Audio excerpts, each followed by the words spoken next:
Hello guys, welcome on my YouTube channel. तो MSc maths third same की एक book है फ्लूइड मैकेनिक्स, उसके हम मोस्ट इंपॉर्टेंट क्वेश्चंस कर रहे हैं जो केयूके में 2012 से लेके 2020 तक सारे क्वेश्चंस आ रखे हैं। मैं आपको वो क्वेश्चंस करवा रही हूँ। तो हम 3 क्वेश्चंस पहले कर चुके हैं, तो आज ये 4th क्वेश्चन कर रहे हैं हम। और ये मोस्ट इंपॉर्टेंट क्वेश्चन है, ये एग्जाम में आपको मिलेंगे ही मिलेंगे। जो उनसे क्वेश्चन करवा रहे हैं उसमें से कोई ना कोई जो क्वेश्चन है वो आपको एग्जाम में मिलेगा केयूके के। तो discuss irrotational and rotational motion. हमें इरोटेशनल और रोटेशनल मोशन को बताना है कि वो होता क्या है।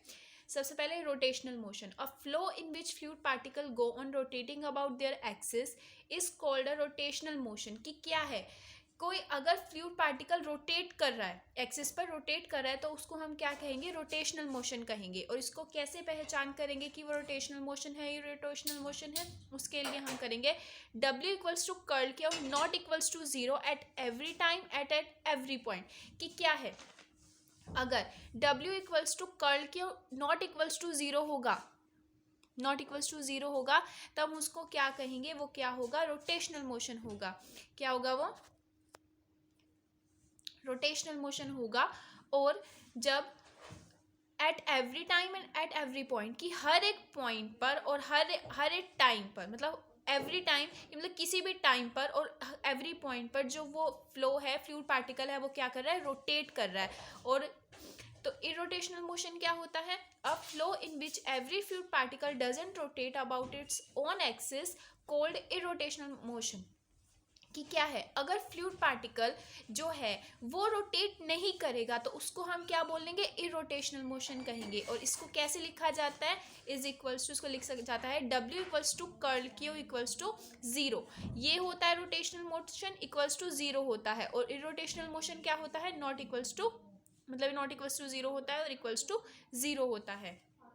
मतलब इरोटेशनल मोशन का मतलब ये कि वो रोटेट नहीं कर रहा है, और रोटेशनल का मतलब वो रोटेट कर रहा है। ठीक है, इसको हम एग्जांपल से समझेंगे अब।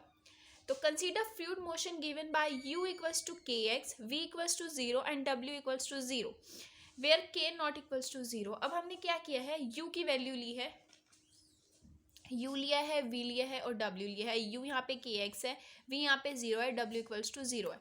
तो हमें पता है कि कर्ल ऑफ q कैसे निकालते हैं, निकालते हैं आई जे के करली अपॉन करली एक्स, करली वाई, करली अपॉन करली वाई, करली अपॉन करली जेड, जीरो। यहाँ वैल्यू पुट कर दी, u की वैल्यू, v की वैल्यू, w की वैल्यू।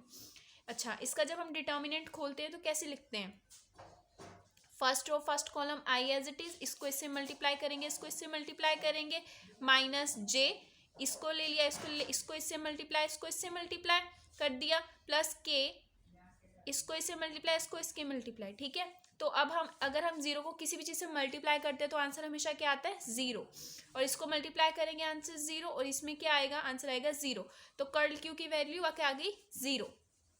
तो हम क्या कहेंगे, मोशन कैसा है, मोशन इज इरोटेशनल। क्यों, क्योंकि वो इक्वल्स टू जीरो है। नेक्स्ट, अब हमने क्या किया, कंसीडर किया a fluid motion given by a u equals to A Y, v equals to zero and w equals to zero, where a not equals to zero. जो a है वो not equals to zero है।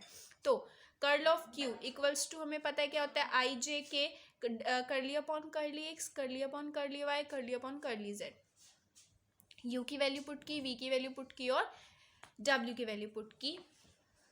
अब क्या करेंगे, उसका determinant खोल लेंगे। तो i, जैसे हमने पहले का डिटर्मिनेंट खोला था वैसे डिटर्मिनेंट खोल दिया। तो i, अगर जीरो को हम किसी भी चीज़ से मल्टीप्लाई करते हैं तो आंसर क्या आता है, जीरो। इसको मल्टीप्लाई किया, आंसर आएगा जीरो। अच्छा, जब हम करली अपॉन करली वाई को डिफ्रेंशिएट करेंगे विद ए वाई को डिफ्रेंशिएट करेंगे विद रिस्पेक्ट टू वाई, तो क्या आएगा, a आएगा हमारे पास, और कर्ल ऑफ क्यू आ जाएगा हमारे पास, वैल्यू आ जाएगी minus A K, which is not equals to zero. Hence motion isn't irrotational. कि क्या है कि वो नॉट इक्वल्स टू जीरो है तो वो इरोटेशनल नहीं है, यानी वो रोटेट कर रहा है, तो वो क्या होगा, रोटेशनल मोशन होगा। Thank you so much.